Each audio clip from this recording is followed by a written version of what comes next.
Então, pessoal, concluindo, quanto às concessões patrocinadas e concessões administrativas. A concessão patrocinada está para a concessão comum, como a concessão administrativa está para a terceirização. Então, a conclusão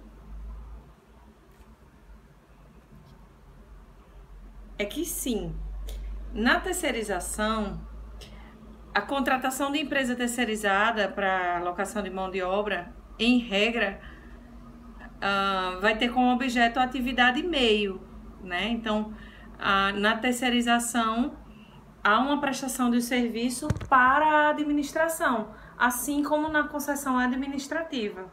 E na concessão patrocinada, há a prestação da atividade fim, assim como na concessão comum e na concessão patrocinada. Então, só relembrando aquele esquema que a gente já viu em sala de aula. Na terceirização, nós temos uma relação linear, né? Nós temos a relação entre Estado e a pessoa jurídica privada, no caso vai ser Estado e PPP, Estado e SPE. E na concessão patrocinada, que é parecida com a concessão comum, nós vamos ter a concessão de serviço público, o Estado se relacionando com a SPE, que vai se portar como uma concessionária, e o consumidor. Então, a gente tem essas duas relações. Então, a concessão patrocinada está, sim, para a concessão comum, como a concessão administrativa está para a terceirização. Para finalizar esse tema de parcerias público-privadas, antes de a gente adentrar na discussão sobre o contrato da Arena das Dunas, que vai ser o objeto da nossa aula de segunda-feira, nós precisamos identificar os traços comuns aos dois tipos de PPP. O primeiro deles é a contraprestação pecuniária do parceiro público ao parceiro privado, que é, inclusive, uma peculiaridade das PPPs, como a gente já viu, e diferença das concessões comuns.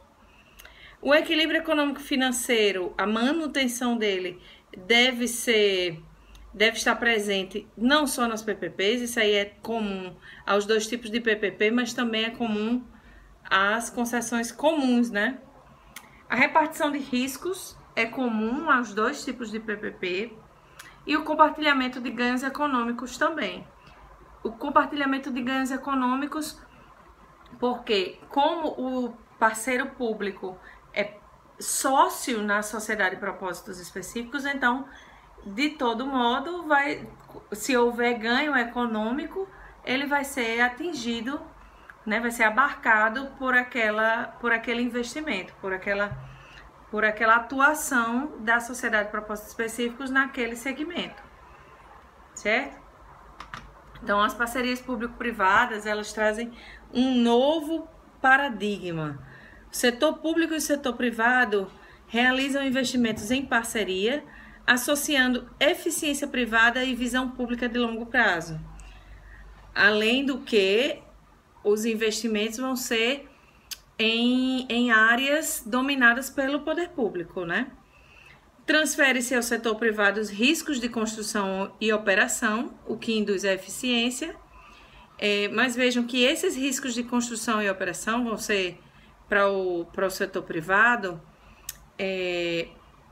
quando a gente observa a sociedade de propósitos específicos isoladamente, porque ela é uma pessoa jurídica de direito privado, essa sociedade de propósitos específicos.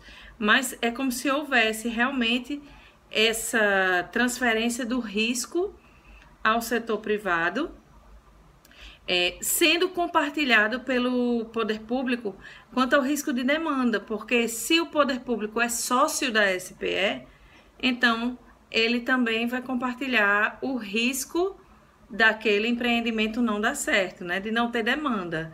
Além do que é o Estado que vai pagar, conforme o desempenho, pela prestação do serviço, certo?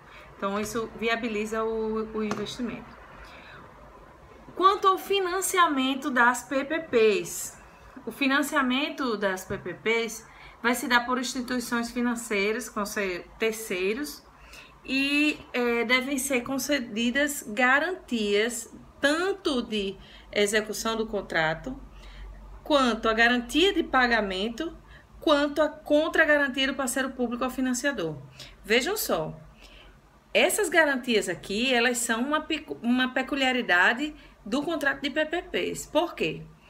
A garantia de execução de contrato já é normal nos contratos administrativos, mas nas PPPs existem outras garantias.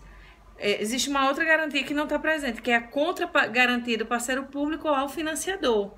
No caso, os bens públicos que vão servir de garantia da execução daquele contrato. Então, veja só, a garantia de execução do contrato vai ser concedida pelo parceiro privado, certo? Para garantir que ele vai executar o contrato ao parceiro público, por meio de caução, títulos da dívida pública, TDPs, seguro garantia e fiança bancária, certo? Podendo ser negociada essa forma de garantia.